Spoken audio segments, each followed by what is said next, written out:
하나님께서 주시는 말씀입니다. 그들이 이제는 더 나은 본향을 사모하니 곧 하늘에 있는 것이라. 이러므로 하나님이 그들의 하나님이라 일컬음 받으심을 부끄러워하지 아니하시고 그들을 위하여 한 성을 예비하셨느니라. 아멘. 네, 이번 주는 좀 많이 다들 마음이 속상하신 주간이셨을 것입니다. 저희 아버지이시면서 우리 교회 집사님이신 정재범 집사님이 월요일 하나님의 부르심을 받고 소천하셨습니다. 그래서 물론 믿지 않는 자에게는 엄청난 슬픔이겠지만 결국 우리는 천국으로 이사간다 이렇게 얘기하는 우리 믿는 자들에게는 이것이 또 다른 소망이라 그렇게 믿어야 됩니다. 그래서 우리가 장례를 할 때도 믿지 않는 사람은 최대한 울고 최대한 슬퍼하는 것이 고인에 대한 예의라고 보죠.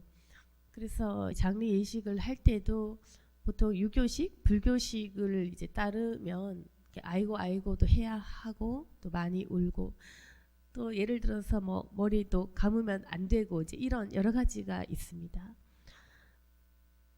특히 저희 집안은 본래 기독교가 없는 그런 친가 외가였기 때문에 지금은 아주 극소수 일부 교회를 나가는 친척이 한두 분 계시지만 사실 그분도 믿음이 있다고 보기에는 좀 무리가 있는, 그래서 아주 믿음이 생기기 어려운 집안에 저같이 좀 특이하게 목사까지 난 케이스인데, 그래서 장례식을 하면서도 기독교 예식을 했지만 그 기독교 예식이 뭔지 전혀 그걸 구경조차 하지 못한 그런 친척들이 오셔서 우왕좌왕하기도 했답니다.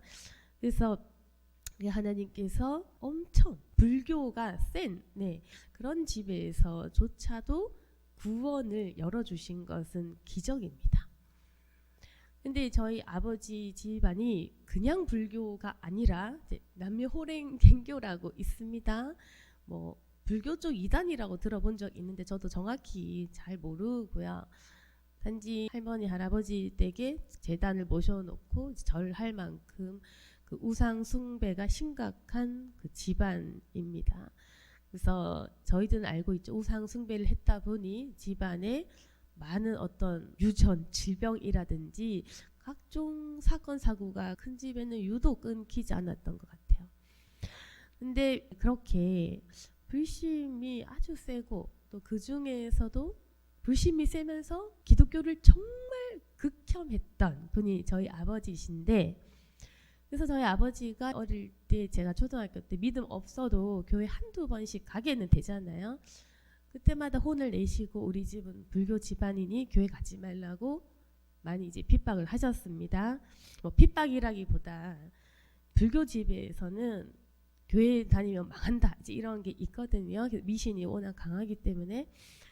그래서 이제 중학교 때도 교회 가는 걸 탐탁지 않게 하시고, 뭐 저도 별로 잘 안 다녔기 때문에 큰 부딪힘은 없었지만 아무튼 교회를 아주 싫어하시고, 그래서 저희 어머니도 친구 따라 교회를 또 가게 되셨지만 몰래 가거나 또 잘 못 다니거나 이제 그렇게 했던 겁니다. 그런데 이제 60년 불교 신자셨는데 기독교를 정말 싫어하는 이제 그런 분이셨는데, 제가 예수님 만나고 성령의 불을 받아버린 거예요. 그래서 그때 제가 처음으로 아버지에게 이제 영접을 시켰단 말입니다. 그러면은 이제 제가 전도를 하면서도 날벼락인 거죠. 우리 아버지는 지금은 안 그러셨지만 무서웠었던 엄한 분이셨기 때문에 항상 이제 교회 다니면 호적에서 판다 이제 이런 주의인데, 교회를 다니기만 해도 호적에서 팔 건데 제가 전도를 했으니 제가 거의 뭐 막말로 매맞을 각오하고 영접시킨 거죠. 근데 놀랍게도 제가 전도를 했을 때 혼내거나 다그치지 않는 거예요. 저는 소리라도 지를 줄 알았는데 굉장히 깜짝 놀라면서 얘기를 진지하게 이제 들어주셨습니다. 그렇지만 믿음이 잘 들어가나요? 잘 안 들어가죠. 그러다가 어떻게 그럼 믿게 되셨냐면 본래 유전력도 있고 심장이 안 좋으셨던 거예요. 그래서 어느 날 아버지 말에 의하면 형님도 그렇게 가셨는데 협심증 증상이 와서 심장마비로 이제 죽을 뻔한 일이 있거든요. 그때 제가 달려왔고 기도를 하고 사실 그때 좀 드라마틱했는데 이제 아버지는 심장이 쪼여서 이제 숨이 끊어지기 일보 직전이었는데 제가 혼자 교회에서 기도하다가 성령님의 계시를 받고 믿거나 말거나지만 실한데요. 기도하다가 성령의 계시를 받고 아버지가 위험하니 당장 가서 기도해줘라 라는 계시를 받고 제가 집에 달려갔습니다. 갔더니 아빠가 땀을 흘리면서 말을 못하고 있고 제가 안수기도를 해주고 그때 당시 하나님께서 저에게 치유의 은사를 준다고 하셨었기 때문에 안수기도를 했고 그 즉시로 나았던 겁니다.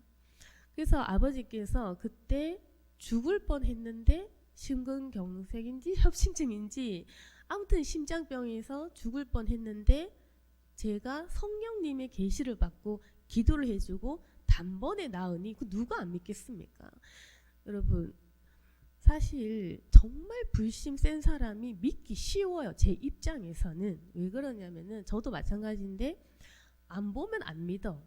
누가 믿어? 어떻게 믿어? 이런 분이 오히려 쉬워요. 왜 그러냐면 보면 믿거든요. 그러니까 아버지 생각에서는 신은 없다. 예수님은 외계인이다. 이제 이런 사고방식을 가졌는데 실제 초자연적인 일을 몸으로 겪으니 그는 아무도 안 믿을 자 없습니다. 지금 저에게 무신론자 다 보내보세요. 죽을 병에서 기도받고 1초 만에 나오면 안 믿을 사람 그 누구도 없습니다. 그렇기 때문에 저는 차라리 이렇게 불심 세고 완전 안 믿고 설마 그런 일 없다. 기적 없다. 너희 다 미쳤구나. 다 지어낸 일이다. 이렇게 말해서 오히려 쉬워요. 왜? 보게 해주면 다 믿거든.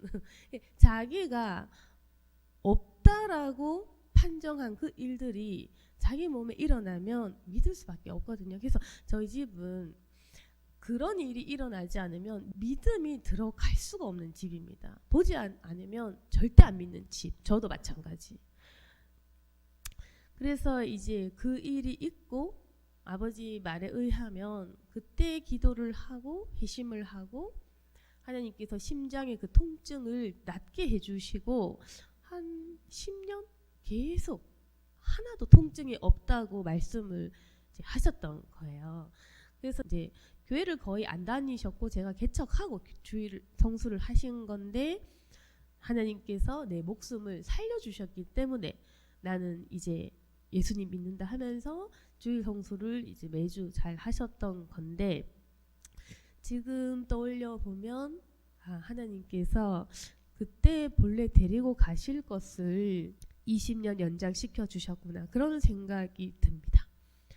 그래서 아버지는 평소 병원을 안 다니셨지만 어떤 믿음이 있으셨냐면 하나님이 생명을 주관한다 라는 그 믿음은 있었어요.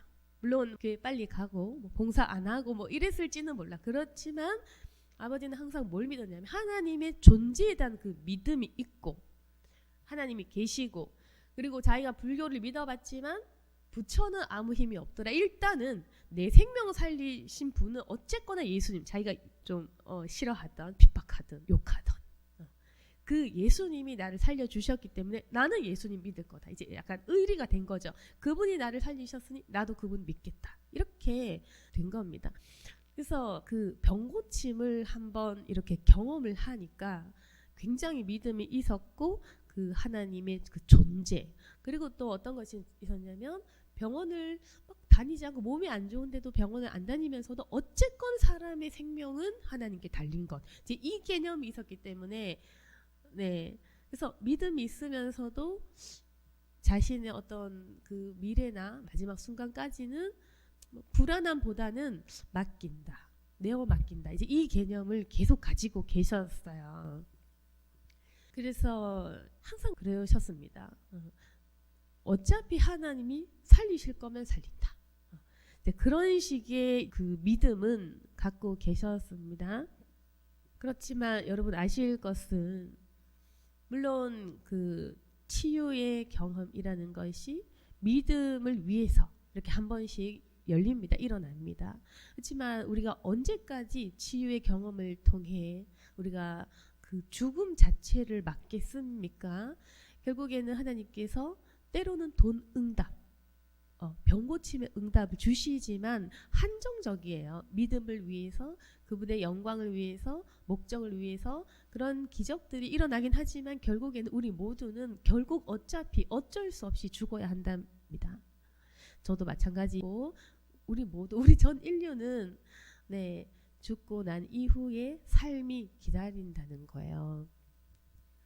사실 저도 인간적으로 저도 인간이기 때문에 굉장히 인간 중심적 사고를 할 수밖에 없죠. 저도 인간이기 때문에 이 인간의 사고방식에서 저 역시 벗어날 수 없는 건 뭐냐면은 이 땅에서, 이 땅이 나그네 길인 것을 알면서도 내 가족, 그리고 우리 성도, 그리고 내가 사랑한 내 지인들까지는 안 죽었으면 좋겠어. 평생 무병장수 했으면 좋겠다는 것이 저의 인간적인 마음이겠죠. 우리 모두 마찬가지일 것입니다. 우리가 아무리 믿음이 있고 영적인 생활을 소망한다고 하지만 그럼에도 불구하고 마음속에 어떤 바람, 소망 또는 욕심은 뭐냐면 평생 죽을 때까지 무병장수했으면 좋겠어. 안 아프고 병원 안 가고 질병 없이 심지어 늙지도 않고 살았으면 좋겠습니다. 사실은 더 솔직히 안 죽었으면 좋겠다는 거죠. 영생. 그러니까 이 땅에서 죽음을 경험하고 싶지 않은 거죠. 그것이 우리 인간이 결국 이제 한계인 것입니다. 그렇지만 우리도 알고 있죠. 인생의 그 육신의 끝이 있다는 것은 알고 있지 않습니까? 그래서 우리가 계속 그 육신으로 살 동안 그 갭 차이를 이렇게 좁힐 수 없는 것은 무엇이냐면은 정말 삶은 천국이다. 진짜는 천국이다. 그리고 우리가 돌아가야 될 본향이 있다. 이제 이 개념을 우리가 살면서는 잘 못 받아들이는 것입니다. 오늘 한 생명이 이번 주에 천국에 갔어. 그러면 우리는 슬플 수밖에 없는 거예요. 믿음이 있어도 견딘다 해도 슬플 수밖에 없다. 왜? 눈으로 못 보니까 그렇죠. 그러니까 눈으로 못 보기 때문에 우리는 슬픈 게 당연하고 그리워하는 게 당연하고 그것을 믿음 없다고 정죄할 수는 없을 것입니다. 다만 알고 울 필요는 없고 그리움의 눈물, 네, 잃어버린 것에 대한 그런 슬픔은 있겠지만 아이고 어쩌나 이제 이런 슬픔은 아니라는 거죠. 곧 만나겠지? 이제 편안히 가셨겠지? 이제 천국에서 만날 수 있겠지. 이제 이런 믿음 있는 슬픔이라는 것은 본질적으로 다릅니다. 그래서 아무튼 천국에서는요, 한 생명을 얻은 것이에요. 천국에서는 잔치가 열린 것입니다. 하나를 얻었으니까.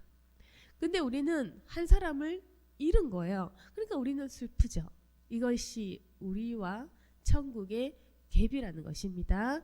천국에서는 너무 슬프고 우리는 잃어버렸으니까 너무 슬프고 이것이 인간이 본질적으로 하나님과 생각이 다를 수밖에 없는 그 개념인 것입니다.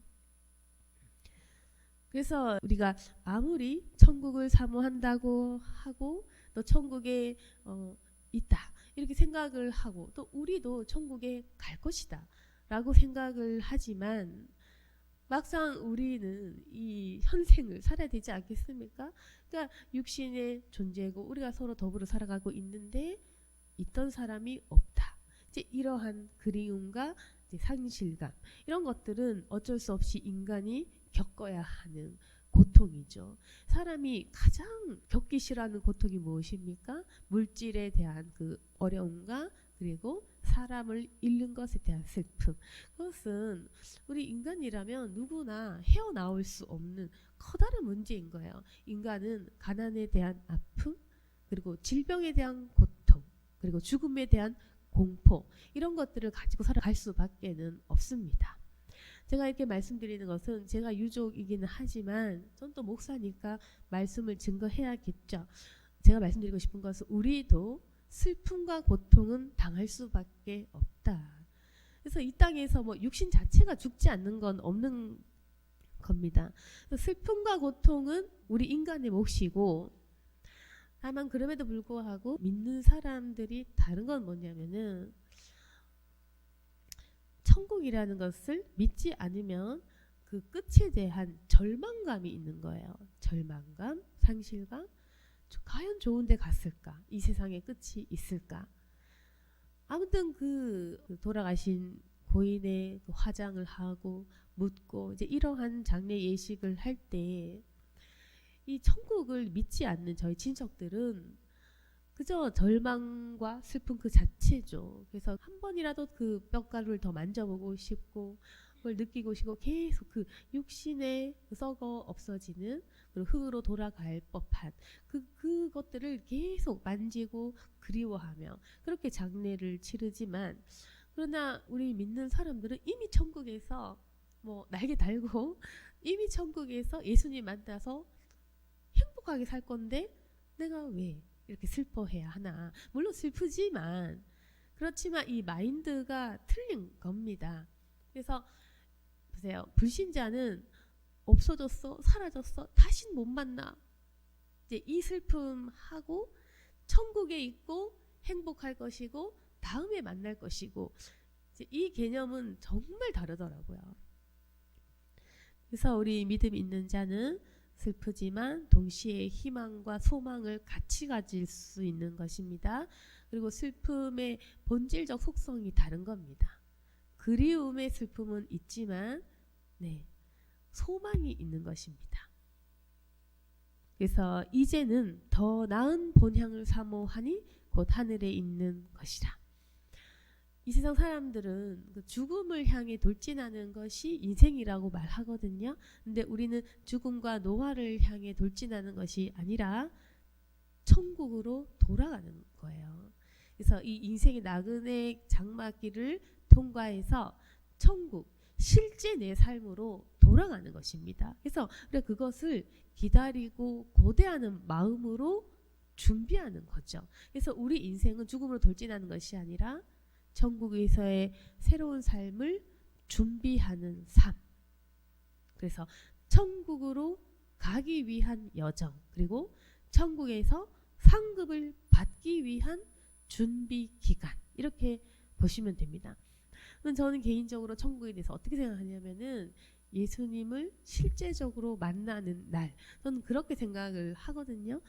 그래서 어떤 마음이냐면은 예수님을 직접 보고 싶다. 우리가 눈으로 안 보이잖아요, 예수님이.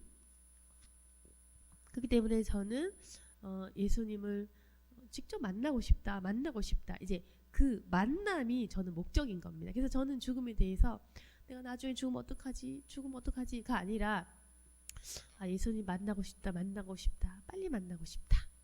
그래서 어떻게 보면 빨리 죽고 싶다 이 말일 수도 있겠지만 예수님을 만나고 싶다. 저는 죽음을 예수님과의 실제적 만남, 저는 이렇게 각인을 하고 있거든요. 그래서 우리 아버지도 예수님을 만난 분, 좋겠다. 이제 이것이 맞습니다. 물론 제가 슬픔은 당연한 것, 마땅한 것, 그렇지만 우리의 생각은 천국에 가셨다. 예수님과 정말 행복하겠다.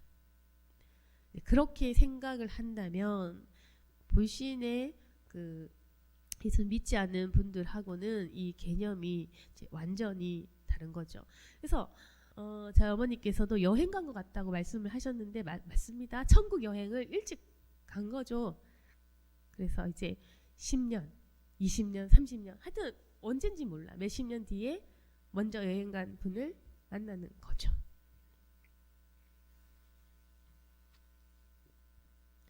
그래서 하나님께서 20년 생명을 연장시켜 주셨다. 저는 그렇게 보고 좀 놀라셨을 텐데, 아무튼 그 지병이 있다는 것을 저희는 알고 있었는데, 사실 이것이 그 심장 그리고 폐, 특히 위장 쪽에 병이 저희 아버지 연세 40세부터 계속 됐었거든요. 그래서 솔직히 말씀드리면 그 건강 상태에 비해서 엄청 오래 사셨다, 그렇게 긍정적으로 말씀드릴 수 있을 만큼 40세부터 아버지는 오래 못 살 것 같다라는 말을 내도록 하셨고, 그것에 비하면 참 오래 사신 것 같고, 근데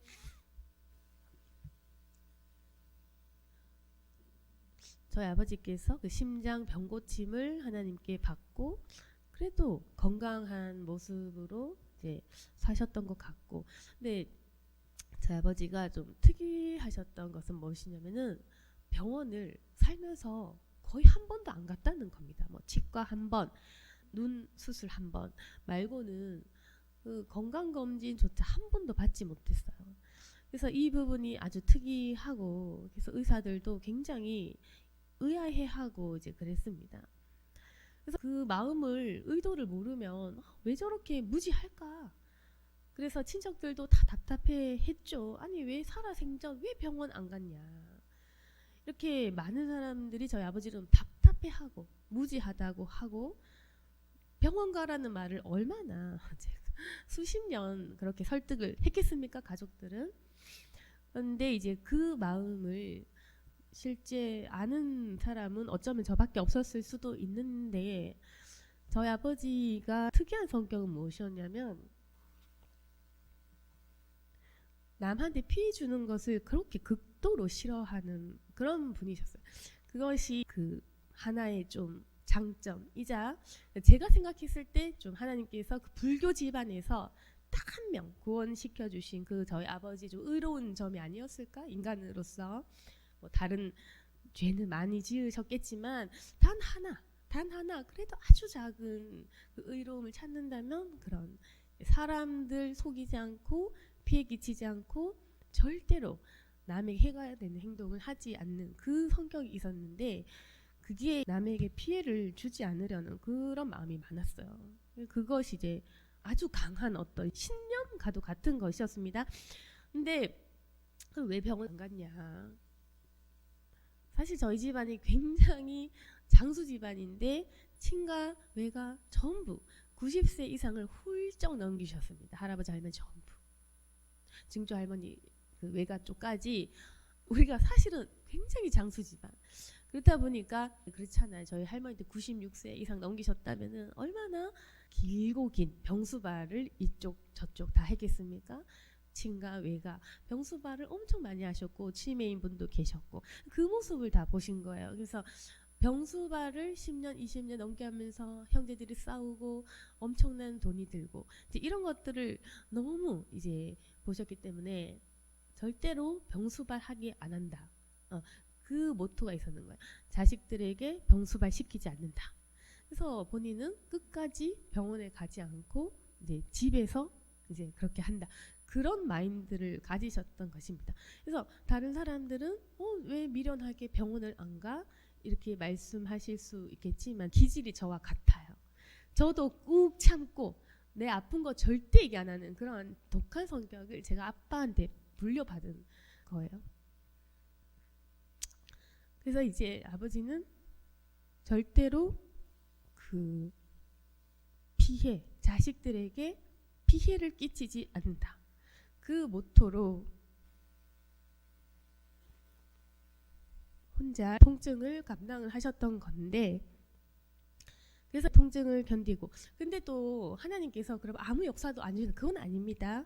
여러분 그 지지난주까지 다 보셨겠지만 정말 하나님 은혜로 매일 가서 제가 기도해 드렸고, 당연히 매일 가서 기도할 때마다 기도만 하면 진통제로도 통하지 않던 그 통증이 뭐 대여섯 시간 이상 편안하게 잤다고 하시는 거예요. 그래서 마지막 순간까지 하나님께서 기도를 통해, 물론 그 천국의 때는 정해져 있었을지 몰라도 여러분도 희망을 가지셔야 하는 것은 통증이 그래도 적었던 편인 것 같아요. 네, 물론 아프신 건 맞겠죠. 임종 전 한 일주일은 아프고 밤마다 기침하고 그랬던 건 맞습니다. 그럼에도 불구하고 소천하시기 전날까지도 햄버거, 치킨 다 드시고, 식욕이 끝까지 좋으셨고 치킨 다 먹고, 네, 그 정도. 그리고 뭐 혼자 빨래 다 할 정도, 네, 깔끔하셨기 때문에 혼자 청소하고, 그 소천하시는 당일까지도 뭐 유튜브 보고 대화에 뭐 아무 그런, 물론 아프셨겠지만 그래도 어쨌건 식사하고 대화하고 일상생활을 다 하실 만큼은 됐던 것은 은혜였던 것 같아요.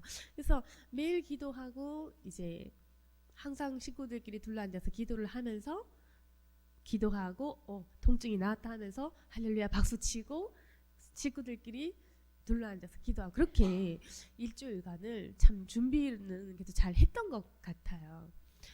그리고는 이제 마지막으로 자녀들에게 남기신 말씀은 충분한 효도를 받고 간다. 정말 흡족하게 효도를 받는다. 이제 난 이 정도면 효도를 잘 받았다. 이렇게 말씀을 하시더라고요. 그러고는 임종 전날 근데 정말 참 특이한 것은 이렇게 가실 때를 아는 그런 게 있는 것 같아요. 저도 예전에 간증을 들으면 자신의 때는 아는 사람들이 있다라는 걸 들었는데 저희 아버지께서도 사실 그 정도로 몸이 나쁘진 않았거든요. 제가 말씀드렸다시피 일상생활을 다 했기 때문에 식사 잘하고 뭐 각혈한 적 없고 이렇기 때문에 사실 그 정도의 컨디션은 아니었는데 그 소천하시기 전날 장녀인 언니를 불러서 모든 이제 신상에 관한 뭐 각종 금융 처리할 것들에 대해서 지시를 내리고 이렇게 써주고 뭐 비밀번호 자기 계좌번호 막 다 써주고 이렇게 할 만큼 철저하게 얼마나 꼼꼼해요. 우리 아버지가 입시 학원을 하시는 대단한 강사셨거든요. 유명 강사셨는데 그 꼼꼼한 그 선생님 네, 있었습니다. 저희 집안은 전부 교육자 집안이에요. 그래서 뿌리가 선생님이에요. 그래서 할아버지가 항상 자랑하는 것이 옛날 시대 왕을 가르치는 그 선생님 있잖아요. 이제 그런 그 족보를 가진 집안입니다. 그래서 저희 집안에는 뭐 교수, 선생님, 막 학자 집안인 거예요. 그래서 저희 아버지도 완전 찐 선생님, 저도 선생님, 우리 가족 다 선생님, 다 교수 이렇습니다. 제가 왜 말을 잘하는지 알겠죠? 아버지에게 닮은 건데 그 선생님이 이제 가는 전날도 네 적어서 정리를 쫙 해주시는 거예요. 그렇게 해서 꼼꼼하게 처리할 수 있도록 이렇게 하셨고 그리고 이제 계속 병원을 거부하셨다고 했잖아요. 자기는 이제 피해 안 끼치려고 병원비 안 쓰게 하려고 그런 겁니다. 병원비 우리 아버지는 왜냐면 실비보험도 없거든. 그러니까 자식들 병원비 한 푼도 안 쓰게 하려고 그렇게 거부를 한 건데 그래도 우리가 병원 가자 하니까 어떻게 말씀하셨냐면 제가 지난주 저녁에도 응급차를 좀 부를까 하니까 월요일 11시 이렇게 시간을 정해 주시더라고요. 그러니까 주일에 그렇게 말씀을 들었고 이제 내일 11시 월요 11시로 자신이 날짜를 그 시간을 정하더라고요. 근데 저는 좀 그때 좀 특이했던 것은 원래 병원 가자고 하면 항상 2시 이후를 말씀하셨거든요. 병원에는 점심시간 이후로 간다면서 또 나름 그런 게 있었어요. 아침에는 좀 뭐 집안일 좀 해놓고 병원 점심시간 지나고 2시에 간다 이런 게 있었는데 이상하게 원래 11시로 정하셨습니다. 아무튼 그래서 그때 병원 갈 채비를 하고 준비를 하고 또 이렇게 모여서 했는데 그게 마지막이 된 거예요. 그래서 11시에 모여서 구급차를 타고 그 구급차 안에서 심정지가 일어난 겁니다. 근데 아버지께서 또 어떤 말씀 하셨냐면 정말 선생님의 기질인데 너무 꼼꼼하신 거예요. 또 다 알아본 거예요. 집에서 자기가 떠나게 되면 경찰 조사를 받아야 되는 거예요. 왜냐하면 아무 병원 기록이 전무하니까 자기가 집에서 마지막을 맞이하면 또 자식들이 경찰서에서 그 조사를 받는답니다. 저도 몰랐어요. 이번에 알았습니다. 집에서 돌아가실 경우 한 명 한 명 경찰 조사를 다 받아야 되는데 아버지가 그것까지 아신 거야. 그래서 구급차를 불러달라고 한 것 같아요.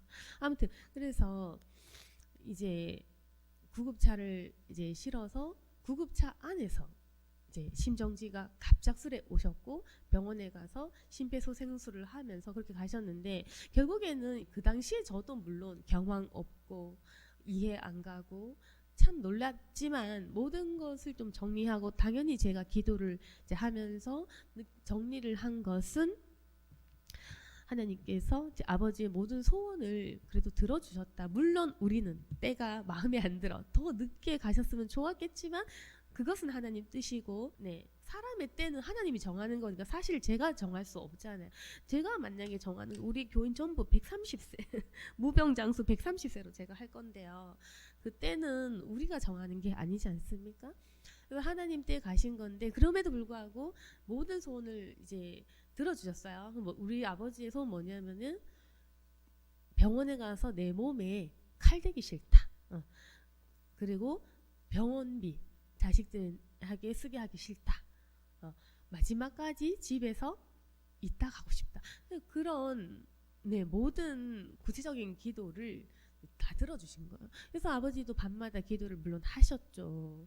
고통을 좀 끊어지게 달라, 아니면 좀 빨리 데려가 달라, 이런 기도를 하셨는데, 그래서 아마 세세한 그 모든 기도를 들어주셔서 결국 우리 아버지는 평생을 몸에 수술 하나 안 하고, 그리고 네, 병원비도 정말 10,000원도 안 쓰고, 네, 본인의 소망대로, 네, 그렇게 하나님께서 그런 일들을 주신 것 같습니다.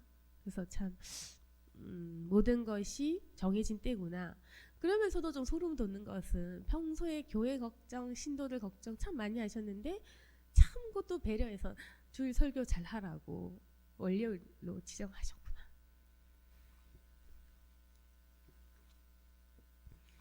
그래서 월요일로 지정하셨구나. 그래서 평소에 주일 예배를 굉장히 좀 신경을 쓰셨습니다. 그래서 월요일 정했구나, 이런 생각이 들었고, 그래서 참 무사히 장례를 다 치르고, 저희 아버지는 항상 우리 집은 죽음에 대해서 얘기를 많이 하는 편이었어요. 미리미리 임종사진도 다 찍어놓고 항상 뭐 장례 얘기 뭐 하고. 저희 아버지 성격이 좀 그래요. 네. 그래서 뭐 나는 우리 가족묘에 뭐 묻어달라 등등 이제 이런 구체적인 말씀을 많이 하셨는데, 이렇게 이제 본인의 장례식에 많은 사람들이 올 줄은 몰랐을 것 같은데요. 우리 전 성도들이 오셔서 정말 감사하고 아주 천국에서 흡족해 하셨을 겁니다. 전참이어서 너무 좋아했을 것 같고 기뻐하셨을 것 같습니다. 그래서 아버지께서는 그래도 뭐 물론 조금 더 사셨으면 하는 아쉬움의 인간적인 마음이 있으나 그래도 위안하며 하나님께 기도하며 정리하고 생각해 봤을 때, 좋게 생각했을 때 고통은 그래도 짧게 해주신 것 같아요. 그래서 마지막까지도 식사 잘 하시고 그래도 거동 다 하시고, 사실 구급차도 걸어서 갔어요. 들것에 실려갈 만큼이 아니었고 걸어서 가셨고, 네, 그리고 심장 쇼크였던 것 같아요. 5분 만에 그렇게 가신 걸 보면 심장 쇼크로 추정이 돼요. 그 과정들을 봤을 때 아마 심장에 이렇게 된 것 같은데, 통증은 그래도 한 5분 10분 짧았던 것 같고, 그래서 그 전까지는 그래도 하나님께서 통증을 많이 줄여 주신 것이 아닌가, 이제 그렇게 생각을 하고 있고, 사실은 처음에는 좀 놀라기도 했던 건 뭐냐면은 구급차에 탔는데 혈압 정상, 당뇨 없으니까 정상, 그리고 심전도 정상, 다 정상이 나왔습니다, 여러분. 근데 한번 생각해 보세요. 혈압이 정상이고 맥박이 정상이고 심전도 정상인데 그런 분이 몇십 분 안 돼서 갑자기 쇼크 왔다? 있을 수가 없는 일인데, 그래서 참 여러분 속상한 것은 뭐냐면은 경대병원 응급실에 텅텅 비어 있는데 그 어떤 병원에서도 이 구급차를 거부한 거예요. 그래서 1시간을 길바닥에 헤매면서, 그래서 그 구급대원이 지방으로 갈 수도 있습니다. 그 말에 아버지가 갑자기 좀 충격을 받았어요. 충격으로 쇼크사요. 그래서 우리 가족은 아버지 성격을 알기 때문에 쇼크산 걸 알지만 입증할 수는 없고, 아무튼 그래서 혈압과 맥박 모든 것이 정상으로 걸어갔던 분이 그 구급대원의 어떤 스트레스 주는 그 상황, 호통치고 그 환자에게 수백 가지 질문을 계속 쏟아내고 병원을 전전하고 지방 간다느니 협박하고 막 이런 상황에서 극도의 어떤 이런 것들이 올라와서 쇼크를 받았는데, 그래서 이걸 겪으면서 이래서 구급차 안에서 돌아가신다는 말이 이 말이구나. 그런데 막상 거부했던 그 경대병원 응급실에 갔더니 텅텅 비어 있었습니다. 이것이 정말 그 의료의 현실, 환자를 거부한다는 말이 이 말이구나. 정말 양심 없는 이 의료계의 실태 또다시 한번 놀랐죠. 그래서 처음에는 많이 억울하고 또 분노한 것도 사실이지만, 물론 우리가 이제 믿음이 없고 하나님이 하셨다는 그 믿음이 없으면 계속 그 분노에 휩싸였을 겁니다. 사실은 구급차가 잘못했다 이렇게 했을 건데, 하나님이 그 날짜와 그 시간을 지정하셨다라고 생각을 하니까 받아들여지는 거죠. 그래서 지금은 그런 세상에 대한 의료에 대한 그 원망보다는 모든 것이 하나님께서 하셨다라는 것을 받아들이고 하나님께 이 모든 것들을 이제 의탁하는 그 믿음으로 우리가 장례를 무사히 치르게 됐습니다. 그래서 이제 슬픔은 이제 곧 그쳐져야겠고, 우리가 이제 현실에 충실해야 될 건데, 어제 제가 잠시 어떤 그 TV 같은 것을 보면서 정신적으로 가장 건강한 사람은 과거나 미래를 생각하지 않고 현재에 충실한 사람이 정신건강이 가장 좋답니다. 그래서 후회할 것 같은 그 과거에 얽매이면 정신건강이 굉장히 나빠지고, 그리고 너무 망상하면서 너무 미래에 좋아질 것들을 너무 상상해도 현실과 동떨어지기 때문에 그것 역시 정신건강에 좋지 않다고 해요. 과거, 미래가 아니라 그냥 현실에 충실한 사람이 정신건강이 가장 좋다라는 말을 들은 적이 있습니다. 그래서 우리도 현실에 충실하다 보면 슬픔과 아픔은 잊어지고 믿음과 소망을 붙잡을 수 있지 않을까. 그것이 우리가 정신적인, 육신적인 건강을 회복하는 길이겠죠. 오늘 말씀을 정리하겠습니다. 하나님께서 우리를 위하여서 한 성을 예비하셨습니다. 그래서 예비하신 그 성에 들어가는 것, 그리고 예비하신 그 성에 들어가 예수님을 만나는 그 만남, 그것이 바로 천국입니다. 이 땅에서는 그걸 사망이라고 부르지만 우리는 새로운 생명, 영생의 시작, 만남 이렇게 부르는 것인데, 우리가 이 믿음을 가지고 살아가야 될 것입니다. 물론 그럼에도 불구하고 슬픔과 고통, 아픔은 우리가 겪어야 될 문제지만 이겨낼 수 있다. 왜냐하면 우리에게는 또한 신앙의 공동체가 있기 때문에 이겨낼 수 있다. 그래서 우리가 슬픔과 아픔을 같이 하면서 한 성을 예비하신 주님을 기대하며 살아가야 될 것입니다. 그래서 믿음으로 웃고 떠들고 기뻐하고 그렇게 해야 될 것입니다. 그래서 이제 또한 저를 포함한 가족들을 위해서 생각하실 때는 기도해 주시면서 아픈 기억은 잊게 해달라. 아픈 상처, 아픈 장면들은 잊어버리게 해달라. 그리고 소망과 희망이 넘치게 해달라. 현재의 기쁨을 충만히 달라. 그렇게 중보해 주시기를 부탁드립니다. 그래서 이제는 슬픔 대신에 다시금 일상으로 회복하고 서로 믿음의 교제를 누리면서 우리의 교회 전체에 새로운 기쁨이 더욱더 찾아오기를 주님의 이름으로 축원드립니다. 아멘. 기도하겠습니다. 거룩하신 하나님 아버지, 이해가 안 되어도 감사, 무조건 감사, 그리 아니하시지라도 감사, 모든 것은 하나님의 뜻입니다. 하나님, 우리에게 생명을 주신 분이 주님이시오니 우리의 육신을 취해 가실 자도 바로 주님이십니다. 우리는 그러한 주권을 맡기고 우리의 모든 것들을 맡기고 살아갑니다. 하나님, 모든 일들에 감사합니다. 주님, 우리를 책임져 주시옵소서. 또한 하나님 아버지, 이 모든 슬픔 또한 하나님의 계획 속에 있다는 것을 알고 있습니다. 미처 다 깨닫지 못하더라도 시간이 흘러 마침내 모든 하나님의 뜻을 다 깨달을 수 있도록 도와주옵소서. 저를 포함한 남은 유가족들 슬픔을 위로하시고 그 슬픔은 빨리 잊어지며 기쁨이 충만할 수 있도록 도와주시고 빠른 시간 내에 다시금 기쁜 삶으로 돌아갈 수 있도록 도와주옵소서. 또한 하나님 아버지 서로 위로할 수 있는 우리 공동체를 세워주시면 감사합니다. 아픔과 기쁨 서로가 서로 나눌 수 있도록 도와주옵소서. 이러한 시기를 통하여 교회가 단순한 모임이 아니라 또 다른 영적 가족임을 우리가 느끼고 체험할 수 있도록 도와주시옵소서. 이제 하나님만 온전히 의지하기를 원합니다. 사람을 의지하지 않고 하나님을 의지할 수 있도록 도와주시옵소서. 모든 것은 주님의 일이고 주님의 영광을 나타낼 수 있기를 원합니다. 우리 교회에 일어난 모든 일들 주님 뜻이오니 주여 하나님의 역사가 이루어지기를 원합니다. 하나님 또한 이 자리에 있는 우리 모두가 주님의 뜻을 받아들이고 깨달을 수 있도록 도와주시옵소서. 항상 주님 앞에 순종으로 나아갈 수 있도록 도와주시옵소서. 또한 하나님이 이때까지 정재원 지사님을 믿음 생활 잘할 수 있도록 주일 성수 잘할 수 있도록 불신의 가정에서 건지워내어서 천국에 갈 수 있도록 행하신 주님의 크신 긍휼과 역사에 너무나도 감사드립니다. 이 감사 잊지 않고 절대 원망치 아니하고 모든 영광 주님께 올려드리는 저와 저희 가족 되게 도와주시옵소서. 모든 것은 주님의 주권이오니 언제나 감사할 것입니다. 하나님 아버지 이 믿음 귀히 여겨주시고 우리 가족들을 축복하여 주옵소서. 예수님 이름으로 기도드렸습니다. 아멘.